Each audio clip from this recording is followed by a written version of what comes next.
that nobody can change. Short intro to myself, why I'm standing here. Pretty much what I'm doing every day in my life is changing basic assumptions for companies, basic assumptions for myself. Me, myself, currently founder of 13 startups. Actually, the number is also applicable for my first startup. I started it with 13. Always in the field of something pisses me off, I do it differently. As more than digital, we're kind of like also trying to transform the way of we view technology. That's why I'm also advisor for governments, Swiss and German government right now, Irish government coming up, on how to implement digitalization, how to use digitalization on a company-wide level, and how to not kind of like fail in giving them the possibilities. Otherwise, yeah, I'm digital transformer, insurance manager, whatever. It's always depending on how, what, and does it make sense? That's kind of like also a big question for me. Does it really make sense? For example, last time we got also asked by one famous banking company, kind of like, can you do something there? And I just say no. It's not possible. With current structure, it's not possible. You can ask me again if there is something different, but right now it's not possible. You need to be honest also sometimes. So, biggest mistakes I've always heard in the company. We have always done it like that. That's special to our industry. That's our way of doing it. Whatever. I mean, I could write there like thousands of quotes of the same excuse why you can't do change, why you can't change because it's always been like that, and blah, blah, blah. You know what it is? That's pure bullshit. 90%, and that's my assumption, and there are many studies also saying that, is coming always from the same. It's always the same place. No matter what industry, no matter what levels, no matter what kind of product or whatever, you have always the possibility to change. The unwillingness of people is what you're fighting against. And these sentences are just pure toxic toxic for your organization. And that's the big problem what most people have. So organizational excellence.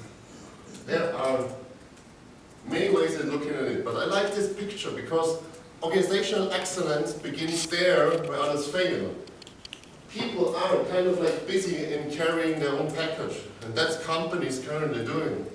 90% of companies are here, trying every day to solve the organizational issues. Here we have the example of kind of like 60% of administrative work. They are not doing it efficiently. If this would roll halfway, it would be so easy. And they could focus on something. So what is change in the end? What is organizational excellence in the end? It's not different models and whatever. You find organizational excellence. Every management director will tell you a different story what organizational excellence is. But in the end, it's the same like digital transformation. Everybody is speaking about technology. It's not technology, to be honest. I mean, we are going digital here. That's just one example of a cartoon where we really kind of like see digital needs to solve every problem we have right now. But the problem is not that there is no digital. The problem is that the people want to have some proxy instead of being the big problem in the whole system. So we need to be honest to ourselves also. If we want change, we must be the first one to have change. If I look for example, from customers who tell me they have problems acquiring customers, they don't find new prospects. And then I find them not even on LinkedIn or Xing. This problem is for themselves. I mean, they're not online, and they're complaining that they can't find people online. You must be the change you want to have, and that's a simple question. Can you be this change? And otherwise, my thing is, we just need to change. Sometimes, I mean, for example, big retailer Switzerland, I was walking in, and I was asking them, is your digital department like cancer? They were pretty shocked because of the question. But in the end, then I was asking them kind of like, is it a special department? Are there other KPIs? Is this kind of like a different team? And they were like, yeah. Okay, so we have found your cancer cells in your organization. The whole rest of the organization is just trying to get rid of them because they don't have the same mindset. They don't have the same vision. And that's the big problem. So change must be everywhere. And the fish is always thinking from the head. So it is also the management. And also for the retailer, to go back to this example, the one single thing what I said is, I want that the management is changing. Give me the freedom to kind of like disrupt your whole company, break everything out of the way, give them a new structure, give them a new opportunity, a new vision, and let's bring the people together. And if they are not agreeing with that, we need to change them. That's pure reality. We had the example before also, kind of like, if change is not happening, make it happen. And there, you need to have trust.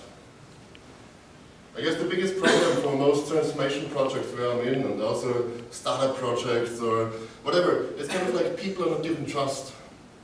When you're doing digital transformation, when you're doing real organizational transformation, when you're trying to get to the organizational excellence, as a buzzword of just being more efficient in your company, you need to trust people.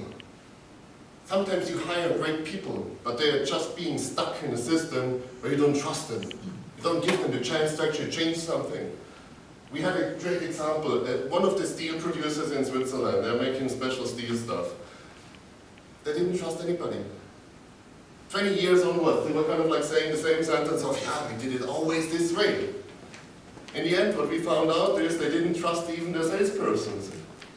So, they were doing it the same way. What we did is simple thing, we just asked it, and we didn't even use data. We just had a small workshop with 3 people from this construction site and asked them, how is your process of ordering the steel? So what we found out is a pretty simple thing. They had a notebook, they were going through the construction site, noting down what they found there, and sometimes it had a sticker on it. So noting down, going back to the office, getting the fax formula, filling out, together with the catalog, the numbers, the formula, and the amount, faxing it through, sending it to the company. Internal sales was then calling them, because sometimes the number couldn't be read, sometimes it wasn't clear what material, whatever. So they were calling them, they were asking them, okay, they were processing it. Afterwards it was a paper copy going to logistics, same problem. Logistics was calling them, kind of like, what is the number written on there? In the end, the process took 7 days to complete. Big problem on a construction site because you need to plan in advance for a week. So, what do you find out? You don't understand the customers. Also, big corporates, sometimes I'm really surprised how bad the personas are from the customers. You don't need to have 100 billions of personas to actually understand what the customer needs. Sometimes it's just enough to have like 3-4 personas and just go to them and ask them, how is your experience with us? Where are you failing? You can use, of course, data. We have a lot of tools. I mean, in the end, for me, technology is the last 5% of every project. There's always technology. No matter what you're doing, there's always technology. But the change, people, organizations, that's the big chunk where you should focus on. And in the end, if you don't have the right technology, you can also program it on your behalf. You can do that very easily. I mean, programming is kind of like a commodity right now. But changing people, that is something, that is expensive. That can also lead to a lot of change. And also when companies come to me and telling me, okay, I need SAP, first question is why? To be honest, why?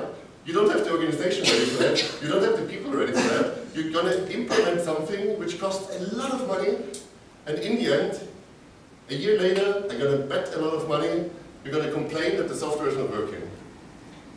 Because change was not happening. And they didn't trust us in their people, that they know what they're doing. Ask your employees. 3 months after entry to a company, you get the best results of new employees, because they are not biased. They are assimilated. After 4, 5, 6 months, most persons are perfectly assimilated to a company. Ask new hires 3 months after they joined. You get such valuable insights. Incredible, do it. Just try really to do a short questionnaire, what would you do different, what would you expect, whatever. 5 questions, you get such quality answers of things you might know it's not possible in your company, because sometimes the answers, they're going to frighten you, really. Every everybody knows the Amazon Go? No, we don't have